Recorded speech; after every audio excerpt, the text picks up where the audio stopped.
Great, thank you, Derek. So as Derek mentioned, there are 5 stars categories, and we are going to be pulling up 3 partners representing 3 of those categories to join us here on stage to try to humanize some of the reporting. Derek did a pretty good job adding life, but nothing like people to represent the data. So I'd like to call up Amanda Graham, the Executive Director of the Environmental Solutions Initiative. Amanda, please come on up and grab a seat. Also, Kate Trimble, the Associate Dean for the PKG Public Service Center here at MIT. And Christina Lowe, the Director of Strategic Sourcing and Procurement. And we've also invited Abigail Francis, the Assistant Dean of LGBTQ plus services, but she has had a last-minute change. So we will have our 3 guests today.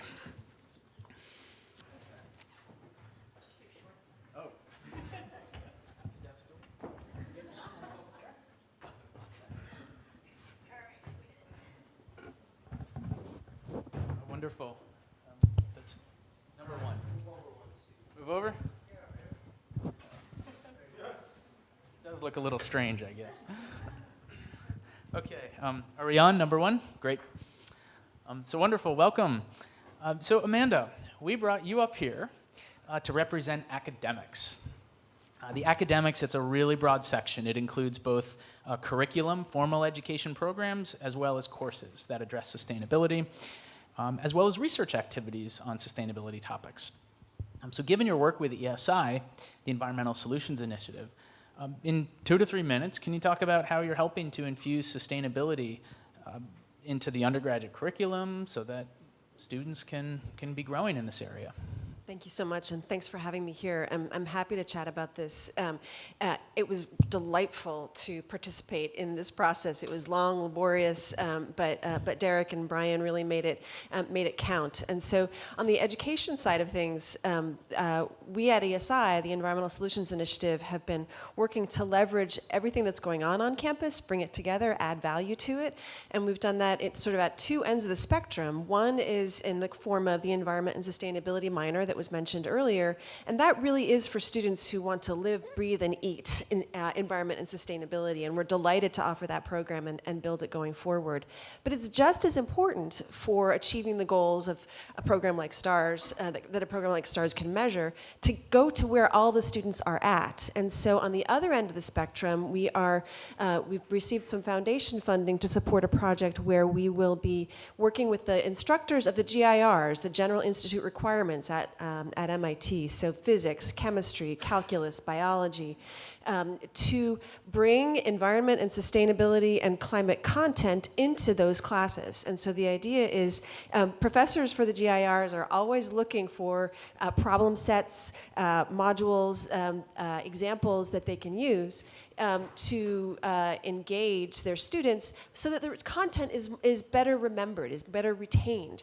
And so the idea is that if you give them a problem on greenhouse gases, if you give them a problem on water scarcity to use to apply that basic core physics concept, it's going to be stickier for the students. And they may also enjoy it more, and they'll get introduced to the ways that they can use their basic learning to impact environmental issues. And so we're very excited about that project. Just last week, there was an MIT News piece on the incredible engagement of students in the introductory computer science classes, right? So 6001 and 6002, Introduction to Computer Science.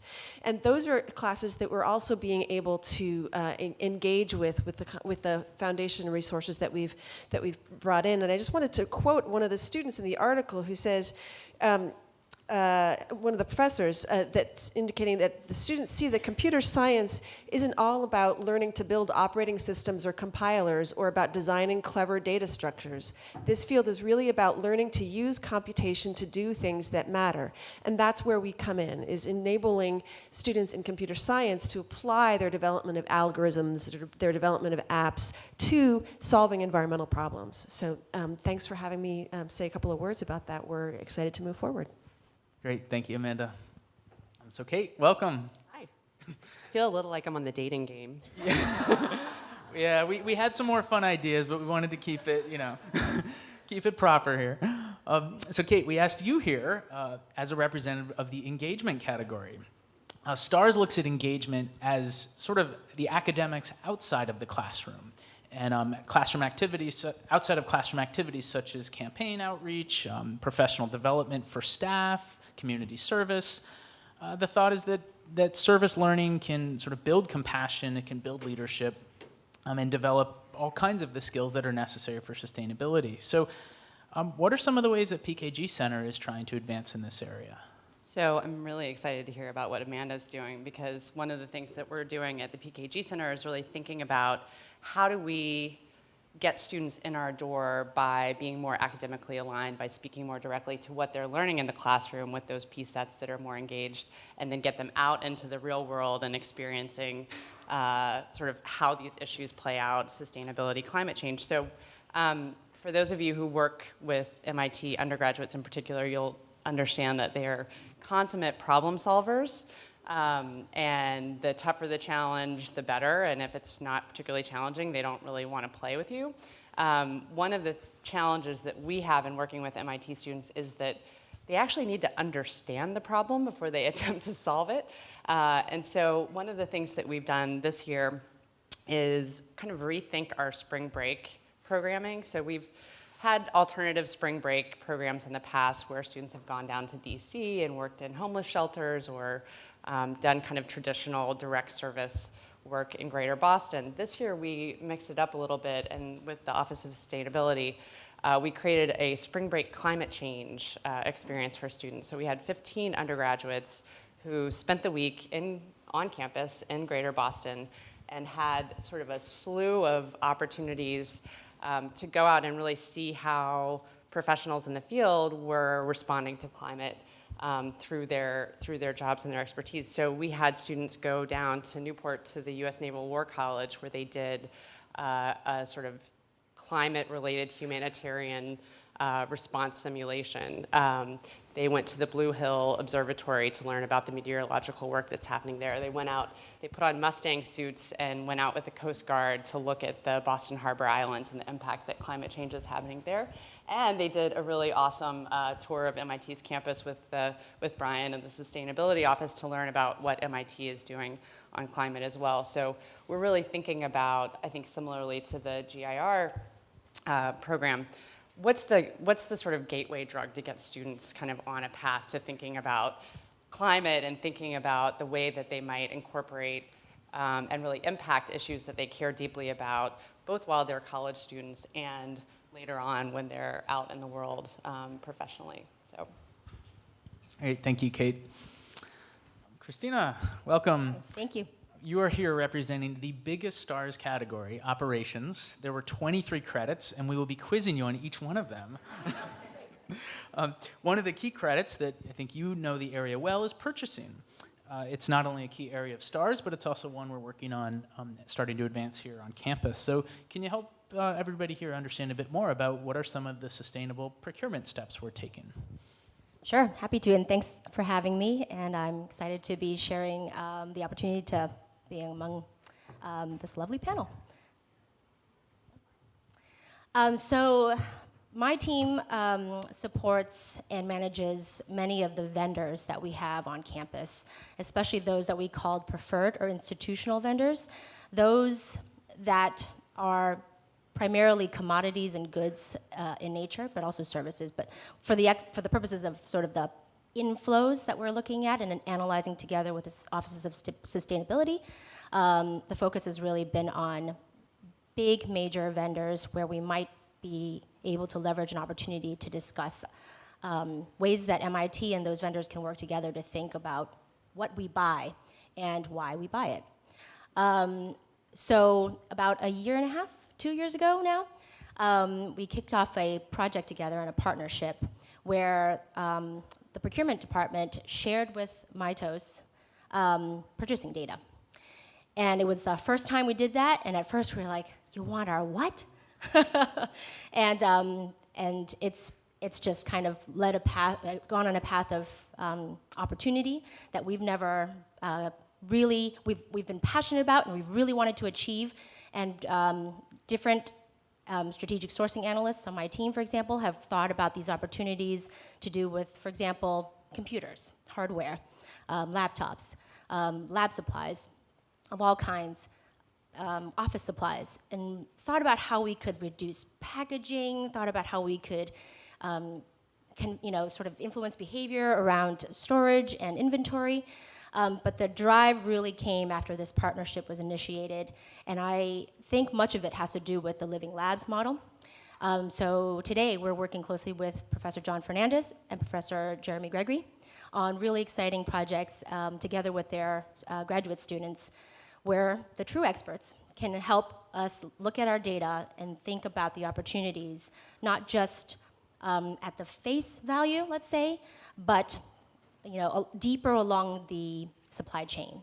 Our role on campus is really to help support the needs of the MIT community.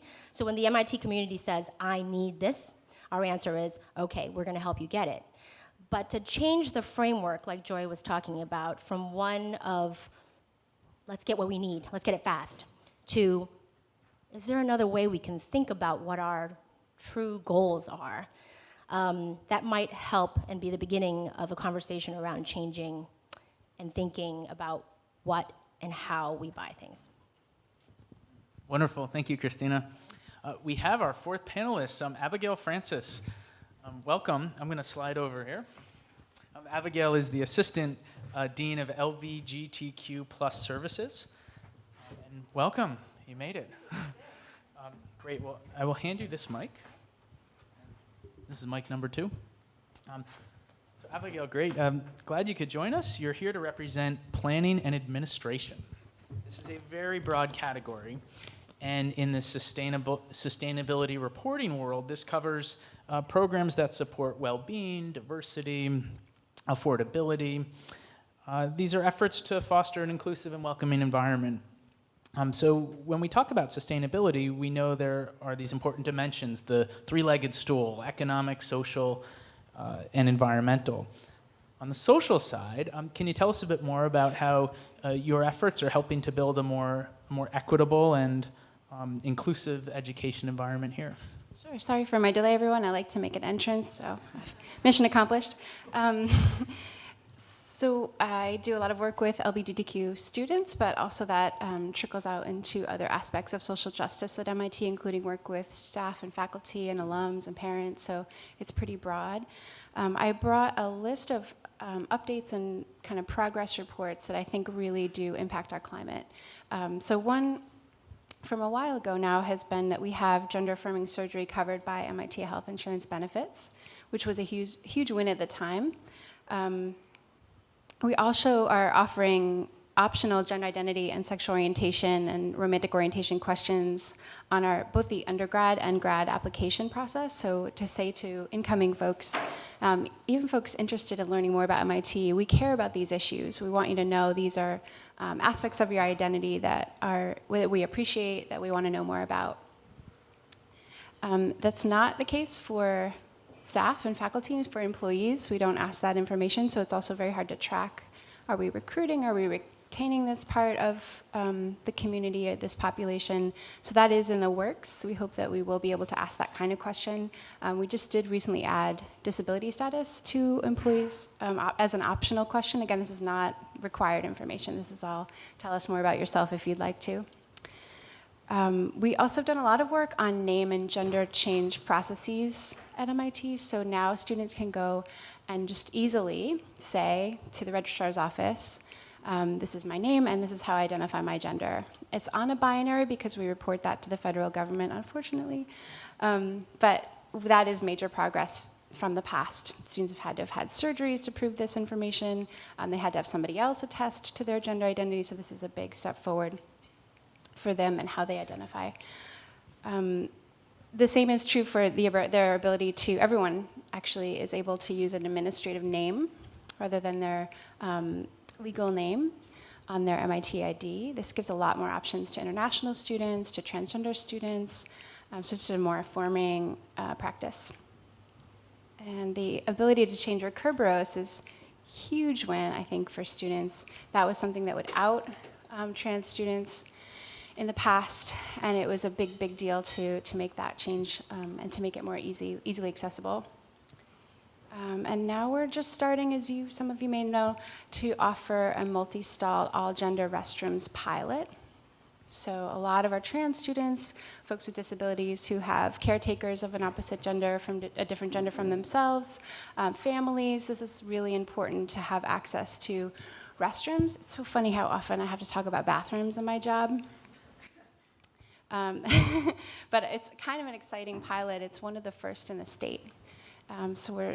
The other school we know of is UMass Amherst, and so we're really excited to be able to offer this service that's really important for all those constituencies and has a really positive impact, I think, on the environment. We also know that it puts us a little bit at risk just to try something new for the first time.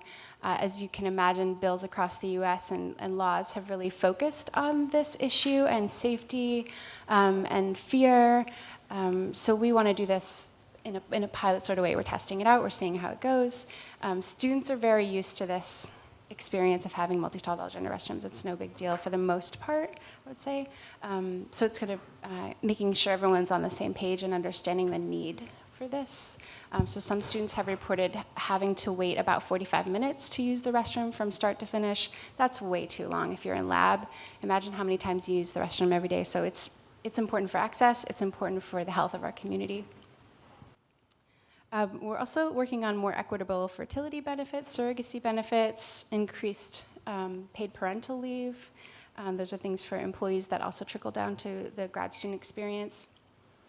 And so I think looking forward to the future, I would like to see more a comprehensive understanding of data. I mentioned we're not really asking about everyone's aspects of identity, so just meeting even our non-discrimination policy identities and tracking recruitment, retention, matriculation, transfer of major for employees, hiring, recruitment, retention, hiring, firing, promotions, just knowing where we're at. Are we doing well? Are we not doing well? Who's in need?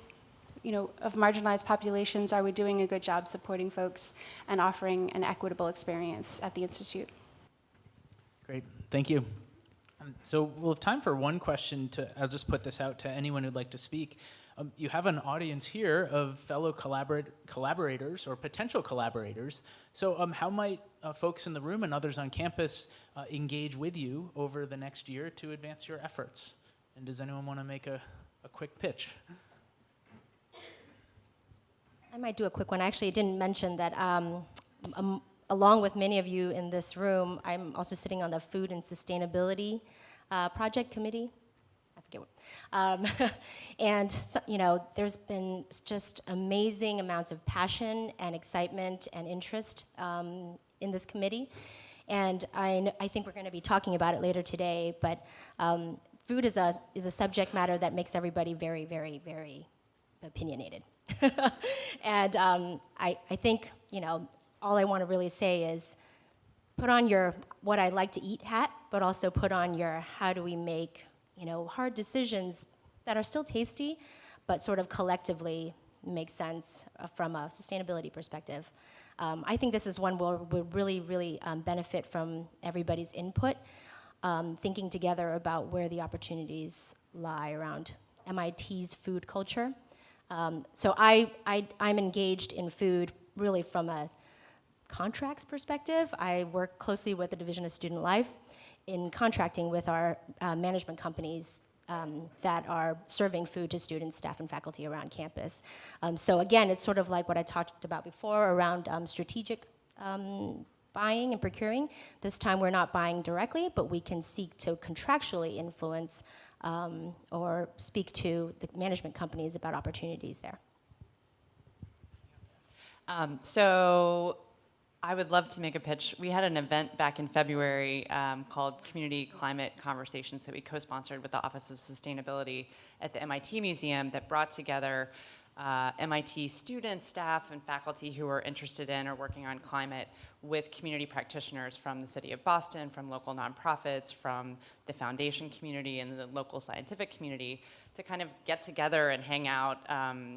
It's surprising how infrequently that happens. But given sort of the work that everyone in the room does, you guys are bound to know practitioners out in the field who are doing work in this area, who may be interested and willing and able to tolerate the engagement of MIT students in their work. And if you do, that's something, those are organizations and people that we'd love to know about so that we can connect MIT students to them and just reach out. So, so if you're working with community partners, if you know of local organizations in Greater Boston or even, you know, nationally or internationally, we would love to be able to be introduced. I've got an applaud and a pitch, and the applaud is that I'm just amazed at the transformation of the culture on campus over the last 5 or 7 years or so to a place where the idea of working as a living laboratory for sustainability isn't just an idea, right? It's really in practice. And you know, my pitch would be for as many folks as possible who have a question or a problem or an issue or something, even if it seems like really trivial, but to filter those things through to Paul, whose job it is to help to connect the problems with the opportunities to solve and address and learn and demonstrate. And so I just, you know, let's keep that coming, because there is no learning place for a student like the place where they live, right? And the opportunity to have real world impact, that's a really, really sticky kind of learning. And so I just love to see us continue to build on that momentum. Thanks. I think if I could make a pitch, it would be that we all be thinking about the culture and the climate here, and that we think strategically about how to assess it, especially around issues of equity and justice. Those, for me, are the most important pieces of sustainability that we're not always fully conscious of and that we could be embedding into all of our processes.